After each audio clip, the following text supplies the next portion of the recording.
Aklı düzgünleri bozup söyle. Görmerin ellerimin evi. Whatever I love you forever. Özge eller tutar mısın elimi? O kızmen aydım, ona aytırım, onsuz kaytmarın. Hemişe yanımda bolacak deyip nereden söz ver ayıptırın. Entegim anımda biz tatitini. Her kim görüsü gele seni üstüne. Edil kımmat şayfip kimin. Yönedin ama bağır diye. Aklı düzgünler bozup söyle.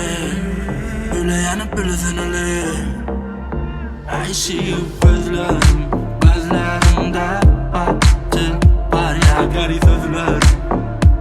İçimi yakıp I see you gözlerim, gözlerimde baktın var ya garip sözler. İçimi yakıp I see you gözlerim, gözlerimde baktın var ya garip sözler.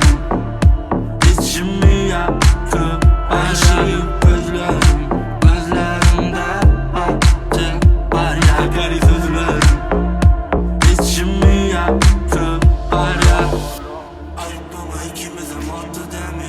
Aklı günlerimiz yattı demi. Vakit derle kendimi severim.